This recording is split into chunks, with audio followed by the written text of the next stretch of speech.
Hello students, class 12 में physics में आज हम लोग नया चैप्टर स्टार्ट करेंगे। विद्युत चुम्बकीय प्रेरण, इलेक्ट्रोमैग्नेटिक इंडक्शन पढ़ना है। विद्युत चुम्बकीय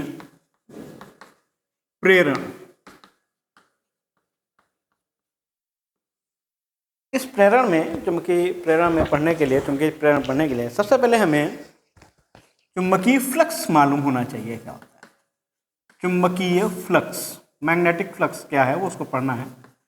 तो जिस तरीके से वैद्युत फ्लक्स है बिल्कुल वैसे ही यहाँ पर चुम्बकीय फ्लक्स हो जाएगा। मैग्नेटिक फ्लक्स पढ़ना है। वैद्युत फ्लक्स हम लोगों ने पढ़ा था। क्या था वैद्युत फ्लक्स? क्या था कि कोई एक पृष्ठ है, उस पृष्ठ के अभिलंबवत गुजरने वाली वैद्युत बल रेखाओं की माप, वो क्या कहलाती है? वो वैद्युत फ्लक्स कहलाता है। अब यहाँ पर क्या करना है, वहाँ जो वैद्युत बल रेखाएं थी, वैद्युत क्षेत्र था, वैद्युत बल रेखाएं थी, उसकी जगह पर हमें क्या कर देना है, यहाँ पर चुंबकीय बल रेखाएं कर देनी। तो किसी पृष्ठ के अभिलंबवत गुजरने वाली चुंबकीय फ्लक्स, चुंबकीय रेखाओं, चुंबकीय बल रेखाओं की संख्या की जो माप है वही क्या कहलाती है? चुंबकीय फ्लक्स कहलाती है। किसी पृष्ठ के अभिलंबवत गुजरने वाली चुंबकीय बल रेखाओं की संख्या की माप वही क्या कहलाती है? चुंबकीय फ्लक्स कहलाता है। अब अगर चुंबकीय फ्लक्स है तो फ्लक्स को हम लिखते हैं फाई से। चुंबकीय है तो इसलिए इसको बी लिख सकते हैं, यहाँ पे एम भी लिख सकते हैं, वैसे फाई बी लिख दिया हम लोग। और ये बराबर कितना होता है? ये होता है चुंबकीय क्षेत्र बी और जो ये क्षेत्रफल वेक्टर है इसके गुणनफल के बराबर होता है। अब चूंकि बी और ए दोनों सदिश राशियां हैं और जो फाई बी है वो अदिश राशि है, इसलिए इन दोनों के बीच में जो गुणनफल होगा वो कितना होगा? डॉट में हो जाएगा। तो इसके ऐसे भी परिभाषा लिख सकते हैं कि किसी पृष्ठ के अभिलंबवत गुजरने वाला वैद्युत चुंबकीय फ्लक्स चुंबकीय क्षेत्र और पृष्ठ क्षेत्रफल के अदिश गुणन के बराबर होता है। ये तो तब होगा जब ये क्षेत्र के लंबवत गुजर रहा हो। क्षेत्र के लंबवत ये इस तरीके से प्लेन रखा हुआ है और चुंबकीय क्षेत्र ऐसे निकल रहा हो। लेकिन अगर ये चुंबकीय क्षेत्र क्या हो जाए, ये ना होता। चुंबकीय क्षेत्र कैसा होता? ये जो चुंबकीय क्षेत्र है वो जो इसका क्षेत्रफल वेक्टर है, ये पृष्ठ है, ये इसको ए लिख सकते हैं, छोटा हिस्सा होगा तो डी ए लिख सकते हैं उसको। तो इसका जो क्षेत्रफल वेक्टर है वो तो ऐसे लंबवत हो जाएगा। लेकिन जो चुंबकीय क्षेत्र है ये क्षेत्रफल वेक्टर से अगर एंगल थीटा बना रहा होता ऐसे, इस तरीके से, तो फिर क्या हो जाता? ऐसे लिख देते हैं यहाँ पर, ये ऐसे यहाँ से निकलेगा करीब, लाइन हटा देते हैं ऐसे। चुंबकीय क्षेत्र से जो ये इधर मान लीजिए इसका क्षेत्रफल वेक्टर है, इसको ए लिख सकते हैं, ए वेक्टर हो गया ये। और इससे अगर ये थीटा कोण बनाता, क्या चुंबकीय क्षेत्र बी, तो क्या होता? हमें लेना कौन सा है? क्षेत्र के लंबवत वाला ही लेना है। तो ये बी है, ये कोण थीटा बना हुआ, तो इसका कौन सा होगा? ये क्षैतिज घटक होगा, हॉरिजॉन्टल हो जाएगा। तो हॉरिजॉन्टल जो होगा वो बी कॉस थीटा होगा। क्या हो जाएगा? बी की जगह लिखेंगे बी कॉस थीटा। यानी अगर चुंबकीय बल रेखाएं किसी पृष्ठ के क्षेत्रफल वेक्टर से थीटा कोण बनाते हुए गुजर रही हों तो फाई बी बराबर कितना हो जाएगा? वो होगा बी ए कॉस थीटा। तो इस तरीके से क्या हो जाएगा? चुंबकीय फ्लक्स निकल आएगा। समझ में आ गया होगा चुंबकीय फ्लक्स क्या है। यानी थीटा जो होगा, याद रखिएगा कि जो पृष्ठ है ऐसे, इसका क्षेत्रफल वेक्टर हमने बताया था कि क्षेत्रफल वेक्टर ऐसे होता है, तो बिल्कुल लंबवत रेखा ऐसे निकल रही होगी। और अगर मान लीजिए कि इसमें जो बल रेखाएं हैं, वैद्युत बल रेखाएं अगर ऐसे ही निकलती तो थीटा की वैल्यू कितनी हो जाती? 0 हो जाती। देखिए जरा कैसा, ये आपका हो गया क्षेत्रफल वेक्टर, ये पृष्ठ हो गया पूरा, और इस पृष्ठ पर क्या है? ये इसका क्षेत्रफल वेक्टर हो गया। इस तरीके से क्षेत्रफल वेक्टर हो गया। अब वैद्युत बल रेखा अगर इसी के लंबवत ऐसे निकलती तो इनके बीच में एंगल कितना बनता? थीटा की वैल्यू 0 होती। यानी पृष्ठ, अगर ये जो क्षेत्रफल वेक्टर है ये चुंबकीय क्षेत्र से के लंबवत रखा हुआ है तो थीटा की वैल्यू कितनी हो जाएगी? 0 होगी। याद रखिएगा उल्टा हो रहा है, थीटा की वैल्यू क्या हो जाएगी? 0 हो जाएगी जब लंबवत रखा होगा। और लेकिन अगर मान लो चुंबकीय क्षेत्र ऐसे है और क्षेत्रफल क्या है इसके लंबवत रखा हो तो इसका मतलब थीटा की वैल्यू कितनी हो जाएगी? समांतर अगर रखा हो तो थीटा की वैल्यू कितनी हो जाएगी? 90 हो जाएगी। तो याद रखना है कि अगर चुंबकीय क्षेत्र क्षेत्रफल वेक्टर के लंबवत है तो वहाँ थीटा की वैल्यू हम क्या लिखेंगे? 0 लिखेंगे, और अगर समांतर है तो थीटा की वैल्यू 90 लिखेंगे। और फाई बराबर क्या हो जाएगा? बी ए कॉस थीटा। इसका मतलब क्या होता है? वेबर, है ना? क्या हो जाएगा? वेबर हो जाएगा।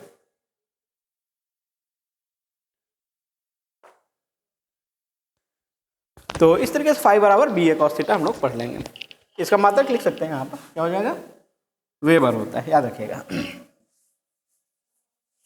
और फ्लक्स कौन सी राशि है, अदिश राशि है। फ्लक्स क्या है, अदिश राशि है, इसका मात्रक वेबर होता है। अब इसमें हम लोगों को स्पेशली पढ़ना क्या है, प्रेरण पढ़ना। तो प्रेरण क्या होता है, विद्युत चुंबकीय प्रेरण है क्या। विद्युत चुंबकीय प्रेरण है कि अगर किसी कुंडली और किसी चुंबक के बीच सापेक्ष गति कराई जाती है। सापेक्ष गति का मतलब है कि चुंबक स्थिर रहे, कुंडली को चलाएं, या फिर कुंडली स्थिर रहे, चुंबक को चलाएं, या फिर दोनों को चलाएं। तो क्या है कि अगर यदि किसी कुंडली और चुंबक के बीच में सापेक्ष गति होती है, तो उस सापेक्ष गति के कारण कुंडली में प्रेरित धारा उत्पन्न हो जाती है, धारा उत्पन्न हो जाती है। यह घटना क्या कहलाती है, विद्युत चुंबकीय प्रेरण कहलाती है। कि जैसे ये मान लीजिए आप कुंडली हो गई, ये मान लीजिए क्या है, कुंडली हो गई, और यहाँ पर ये मान लीजिए गैल्वेनोमीटर लगा हुआ है, और इधर मान लीजिए क्या है, एक मैग्नेट है ये। तो इसको हमने स्थिर कर रखा है, और ये मैग्नेट को जो है, जब हम इसके समीप ला रहे हैं, बहुत तेजी से इधर की तरफ लाते हैं, तो क्या हो जाता है कि इसमें धारा प्रवाहित होने लगती है। तो जैसे इसमें धारा प्रवाहित होती है, यह घटना क्या कहलाएगी, विद्युत चुंबकीय प्रेरण कहलाएगी। अब अगर धारा प्रवाहित हो रही है, तो इस धारा को क्या कहेंगे, प्रेरित धारा कहते हैं। क्या कहेंगे, प्रेरित धारा कहते हैं। अब अगर ये सर्किट पूरा बंद हो, क्लोज सर्किट है, तो इसमें विद्युत वाहक बल उत्पन्न हो जाएगा। तो अगर विद्युत वाहक बल उत्पन्न हो जाएगा, सॉरी उल्टा बता दिया हमने, अगर इसको इधर की तरफ लाएंगे तो उसमें क्या हो जाएगा, प्रेरित विद्युत वाहक बल उत्पन्न हो जाएगा। यदि किसी कुंडली और चुंबक के मध्य सापेक्ष गति की जाती है, तो क्या होता है, कुंडली के सिरों के बीच में विभवांतर उत्पन्न हो जाता है। यह घटना क्या कहलाती है, विद्युत चुंबकीय प्रेरण कहलाती है। और जो विभवांतर उत्पन्न हो रहा है, इस विभवांतर को प्रेरित विद्युत वाहक बल कहते हैं। क्या कहते हैं, प्रेरित विद्युत वाहक बल कहा जाता है। और परिपथ अगर पूरा होगा, तो उसमें धारा प्रवाहित होने लगेगी, और अगर धारा प्रवाहित हो जाएगी तो यह धारा क्या कहलाती है, प्रेरित धारा कहलाती है। फिर से देख लेते हैं विद्युत चुंबकीय प्रेरण क्या है। जब किसी कुंडली और चुंबक के मध्य सापेक्ष गति की जाती है, तो इस सापेक्ष गति के कारण कुंडली के सिरों के बीच में विद्युत वाहक बल उत्पन्न हो जाता है। यह घटना विद्युत चुंबकीय प्रेरण कहलाती है। और जो विद्युत वाहक बल उत्पन्न होता है, इसे प्रेरित विद्युत वाहक बल कहते हैं।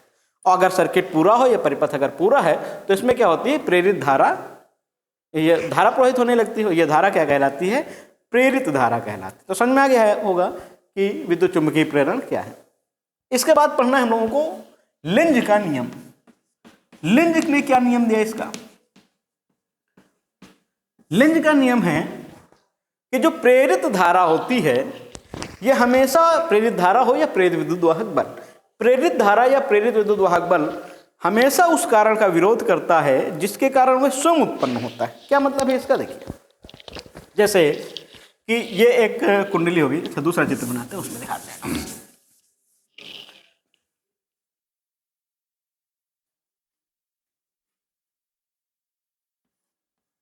ये देखिए, इधर ये मान लीजिए ये मैग्नेट है, इसका नॉर्थ पोल है, इसको इधर की तरफ ला रहे हैं। तो जब इसको इधर की तरफ लाते हैं तो उसमें वैद्युत धारा प्रवाहित होगी। लेकिन लेंज ने बताया कि जो प्रेरित धारा इसके अंदर उत्पन्न होती है, यह उस कारण का विरोध करती है जिसके कारण यह स्वयं उत्पन्न होती है। जैसे नॉर्थ को जब हम इधर की तरफ लाएंगे, तो यहाँ पर एक ऐसा ध्रुव बनेगा, मैग्नेटिक ध्रुव बनेगा, जो क्या करेगा, इस चुंबक को अपनी ओर आने से रोकेगा। तो इसका मतलब क्या हो जाएगा, अगर नॉर्थ इसकी तरफ आ रहा है, तो यहाँ पर क्या बनना चाहिए, वो नॉर्थ बनना चाहिए। और अगर नॉर्थ बनेगा तो धारा कैसे हो जाएगी, इस दिशा में प्रवाहित होगी, इस तरीके से। ठीक है, धारा क्या हो जाएगी, इस तरीके से प्रवाहित होगी। और अगर इसी में मान लीजिए कि ये कुंडली हो गई, और इस कुंडली में यहाँ पर मैग्नेट है, इस नॉर्थ को, ध्रुव को हम इधर की तरफ लेकर जाते हैं। तो जब हम इसको इधर की तरफ लेकर आ रहे थे, तो ये क्या कर रहा था, इसमें ऐसा ध्रुव बन रहा था, मैग्नेटिक पोल बन रहा था, जो इसे अपनी ओर आने से रोक रहा था। तो क्या हो गया, नॉर्थ था तो यहाँ नॉर्थ बन गया। और लेकिन जब इसको हम बाहर की तरफ लेकर जा रहे हैं, तो क्या होगा, इसे बाहर जाने से रोकेगा। बाहर जाने से रोकने का मतलब यह है कि ये इसे अपनी तरफ खींचेगा। तो अपनी तरफ खींचने का मतलब, अगर यहाँ पे नॉर्थ है तो यहाँ क्या बन जाएगा, साउथ बनेगा। तो साउथ बनेगा तो धारा क्या हो जाएगी, इस दिशा में प्रवाहित होगी, इस दिशा में प्रवाहित हो जाएगी। ठीक है, ऐसे। तो क्या हो जाएगा, देखिए परिवर्तन का विरोध हो रहा है कि नहीं हो रहा है? जब इसको इधर समीप ला रहे हैं तो इसे अपनी तरफ आने नहीं दे रहा है, और जब हम इससे दूर लेकर जा रहे हैं तो इसे दूर नहीं जाने दे रहा है। तो इसका मतलब क्या हो जाएगा कि जो प्रेरित धारा है या प्रेरित विद्युत वाहक बल है, ये हमेशा उस कारण का विरोध करता है जिसके कारण ये स्वयं उत्पन्न होता है। इसमें प्रेरित धारा किसके कारण उत्पन्न हो रही है? मैग्नेट को इसके तरफ लाने में या इससे दूर ले जाने में हो रही है। लेकिन ये क्या है, उसका विरोध कर रहा है। जब हम इसको पास ला रहे हैं तो पास नहीं आने दे रहा है, और इसको जब इससे दूर लेकर जा रहे हैं तो इसे दूर नहीं जाने दे रहा है, इसे अपनी तरफ लेकर आ रहा है। तो इसका मतलब क्या हो जाएगा कि लेंज का जो नियम है वो उन्होंने बताया कि जब किसी कुंडली या इसको ऐसा समझ लें, लेंज का नियम है कि अगर जो प्रेरित विद्युत वाहक बल है या प्रेरित धारा है, ये हमेशा उस कारण का विरोध करेगी जिसके कारण ये स्वयं उत्पन्न होगी। अच्छा, इसको दूसरे और भी देख सकते हैं। देखिए, एक और बन सकती है कंडीशन। ये देखिए, ये मान लीजिए एक कुंडली हो गई। अभी तक हम यहाँ पर क्या है, नॉर्थ को इधर लेकर आ रहे थे। अब मान लीजिए मैग्नेट होता है, इसको हम साउथ ईस्ट की तरफ लेकर आते, तो क्या करता है, इसे अपनी ओर आने से रोकता, क्योंकि हम इसको इधर लेके जा रहे हैं, बहुत तेजी से इधर लेके जा रहे हैं। लेकिन ये क्या है, अपनी तरफ आने नहीं देगा। तो अपने तरफ आने नहीं देने का मतलब क्या हो जाएगा कि जो साउथ है, यहाँ पर साउथ है तो इधर भी क्या बन जाएगा, साउथ बनेगा। तो साउथ बनेगा तो वैद्युत धारा की दिशा कैसी हो जाएगी, वो ऐसे प्रवाहित होने लगेगी। ठीक है ना, इस तरीके से। और अगर नॉर्थ साउथ को हम इससे दूर ले जा रहे होते, ये गैल्वेनोमीटर लगा हुआ है, ठीक है, वैद्युत धारा प्रवाहित होगी यहाँ से। अब क्या करेंगे, यहाँ पर हम साउथ को इससे दूर लेकर जाएंगे इधर। तो अब क्या करेंगे, इसे जाने नहीं देगा, अपनी तरफ खींचेगा। तो यहाँ पे साउथ है तो इसका अंदर यहाँ पर क्या बन जाएगा, नॉर्थ बन जाएगा। ऐसे नॉर्थ बनेगा तो धारा क्या हो जाएगी, इस दिशा में प्रवाहित होगी। तो ये क्या कहलाता है, लेंज का नियम। तो लेंज का नियम क्या है कि प्रेरित विद्युत वाहक बल या प्रेरित धारा हमेशा उस कारण का विरोध करती है जिसके कारण वह स्वयं उत्पन्न होती है। विद्युत धारा किसके कारण उत्पन्न हो रही है, मैग्नेट को इसकी तरफ लाने में। या फिर मैग्नेट अगर यहाँ पर रखा होता और कुंडली को इसकी तरफ लाते, तब भी वही होता कि ये यहाँ पर रखा हुआ, इसको बहुत तेजी से इसकी तरफ ला रहे हैं, तो लाने पर क्या होता है, इसके इधर आने से रोकता है। और रोकने का मतलब ये हो जाएगा फिर इसका विरोध कर रहा है, क्योंकि धारा तो इसी के कारण बन रही थी, तो इसका विरोध कर रहा होता तो धारा ऐसे प्रवाहित होती। इसको इधर से बहुत तेजी से दूर ले जाते, तो दूर ले जाने पर भी इसमें वैद्युत धारा प्रवाहित होती, लेकिन इसका विरोध करेगा क्योंकि इसको दूर नहीं जाने दे रहा है, इसे अपनी तरफ लाने की कोशिश कर रहा है। तो ये क्या कहलाता है, ये लेंज का नियम कहलाता है।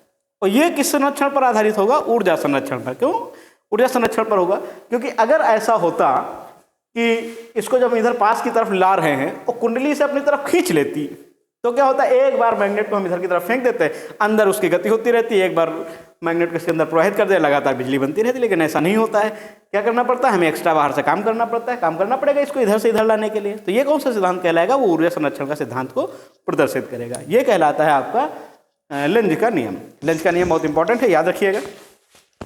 आगे देखते हैं।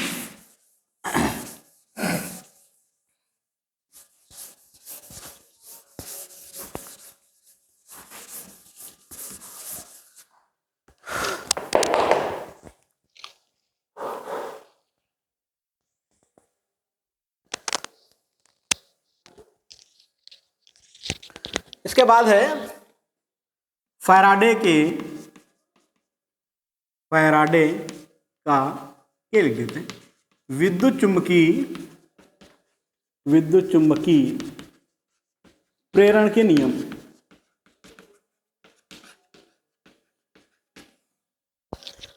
अब विद्युत चुम्बकीय प्रेरण हो रहा है तो उसमें कुछ घटनाएं हो रही होंगी, विद्युत वाहक बल उत्पन्न हो रहा है, तो विद्युत वाहक बल उत्पन्न हो रहा है तो कितना हो रहा होगा। तो ये सबको किसने बताया, फैराडे ने बताया। फैराडे ने विद्युत चुम्बकीय प्रेरण के लिए 2 नियम दिए।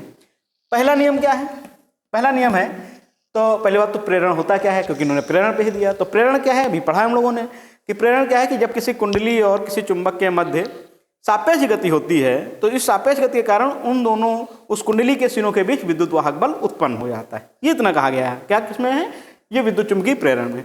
लेकिन अब अगर विद्युत वाहक बल उत्पन्न हो रहा है तो वो कितना हो रहा है, किस कंडीशन में हो रहा है, कैसे हो रहा है, वो फैराडे ने बताया। फैराडे ने बताया कि जब किसी कुंडली और चुंबक के मध्य सापेक्ष गति होती है तो उसके कुंडली के सिरों के बीच विद्युत वाहक बल उत्पन्न हो जाता है। यह विद्युत वाहक बल किसके बराबर होता है, यह चुंबकीय फ्लक्स में परिवर्तन की ऋणात्मक दर के बराबर होता है। क्या होता है, ई बराबर होता है फ्लक्स परिवर्तन की ऋणात्मक दर के बराबर होता है। यानी ई बराबर क्या हो जाएगा, माइनस का d∅/dt होगा। अगर सूक्ष्म के लिए लिखना चाहें तो इसको ऐसे भी लिख सकते हैं, E = -ΔΦ/ΔT लिख सकते हैं। अभी ΔT टेंडिंग को अगर हम 0 कर देंगे तो क्या हो जाएगा, E = क्या लिखेंगे, limit delta T tending to 0 और हो जाएगा माइनस को बाहर करेंगे delta five by delta T होगा। ये क्या होगा, डिफरेंशिएशन फॉर्म में लिख सकते हैं इसको, यानी D five by D T. तो ये क्या कहलाता है, विद्युत चुम्बकीय प्रेरण का, फैराडे का विद्युत चुम्बकीय प्रेरण संबंधी प्रथम नियम कहलाता है।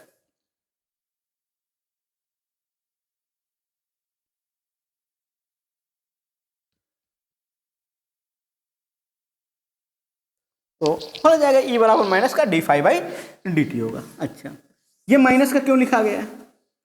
माइनस का इसलिए लिखा गया है क्योंकि जो विद्युत वाहक बल होगा वो क्या हो जाएगा, हमेशा उसका विरोध करेगा जिसके कारण वो सम उत्पन्न हो रहा है, यानी क्या हो जाएगा कि जो फ्लक्स में परिवर्तन होगा वो ऋणात्मक, इसीलिए इसको दिखाया गया। तो ई इज इक्वल टू क्या होगा, माइनस का D five by D T. अभी ये क्या था, एक लूप के लिए था, लेकिन जब कई फेरे हों, तार के कई फेरे हों, मान लीजिए एन फेरे अगर हैं, तो एन फेरों से बाद जो क्या नाम है इसमें विद्युत वाहक बल उत्पन्न होगा वो क्या होगा, माइनस का N D five by D T हो जाएगा। इनको अंदर लिख सकते हैं, तो ये इसको ऐसे लिखेंगे, माइनस का D N five by D T. यहाँ पर जो एन फाइव है वो फ्लक्स ग्रंथिकाओं की संख्या है, फ्लक्स ग्रंथिकाओं की संख्या, ये क्या कहलाती है, फ्लक्स ग्रंथिकाओं की संख्या। यहाँ एन फाइव क्या है, वो फ्लक्स ग्रंथिकाओं की संख्या है, और इसका जो मात्रक है, फ्लक्स ग्रंथिकाओं की संख्या का मात्रक वेबर टर्न होता है। क्या होता है, वेबर टर्न होता है। तो इस तरीके से फैराडे का विद्युत चुम्बकीय प्रेरण का पहला नियम हल हो जाएगा कि यदि जब किसी कुंडली और चुंबक के मध्य सापेक्ष गति होती है तो कुंडली के सिरों के बीच विद्युत वाहक बल उत्पन्न हो जाता है। यह प्रेरित विद्युत वाहक बल फ्लक्स परिवर्तन की ऋणात्मक दर के बराबर होता है। यदि फेरों की संख्या n है तो E इज इक्वल टू क्या होगा, माइनस का n D five by D T. ऋण चिन्ह क्या प्रदर्शित करता है, ऋण चिन्ह प्रदर्शित करता है कि जो विद्युत वाहक बल है ये उस कारण का विरोध करेगा जिसके कारण ये सम उत्पन्न हो रहा है। तो E इज इक्वल टू हो जाएगा माइनस का n D five by D T. N five क्या कहलाता है, वो फ्लक्स ग्रंथिकाओं की संख्या कहलाती है, और इसका मात्रक क्या है, वेबर टर्न होता है। दूसरा नियम क्या होगा इसका, इसे न्यूमैन का भी नियम कहा जाता है। इसे कौन सा नियम भी कहते हैं, इसे न्यूमैन का नियम भी कहते हैं, इसे न्यूमैन का नियम भी कहा जाता है। और सेकंड में क्या होगा, दूसरा नियम जो लेंज का नियम है वही नियम है। क्या है कि प्रेरित विद्युत वाहक बल या प्रेरित धारा सदैव उस कारण का विरोध करती है जिसके कारण यह स्वयं उत्पन्न होती है। तो दूसरा नियम ऐसा याद रखिएगा, वो लेंज का नियम है, लेंज का नियम है। तो इस तरीके से आज हम लोगों ने पढ़ लिया है कि फैराडे का जो विद्युत चुम्बकीय प्रेरण है वो क्या है कि जब किसी कुंडली से बद्ध चुम्बकीय फ्लक्स में परिवर्तन होता है तो क्या होता है, जो प्रेरित विद्युत वाहक बल है, प्रेरित विद्युत वाहक बल का मान फ्लक्स में परिवर्तन की ऋणात्मक दर के बराबर होता है। या ई बराबर अगर फेरों की संख्या n है तो n D five by D T होगा। एन फाइव को अंदर लिख लेंगे, एन फाइव क्या कहलाता है, वो फ्लक्स ग्रंथिकाओं की संख्या कहलाती है, इसका मात्रक वेबर टर्न होता है। और दूसरा नियम है कि प्रेरित विद्युत वाहक बल या प्रेरित धारा सदैव उस कारण का विरोध करती है जिसके कारण क्या है, ये स्वयं उत्पन्न होती है।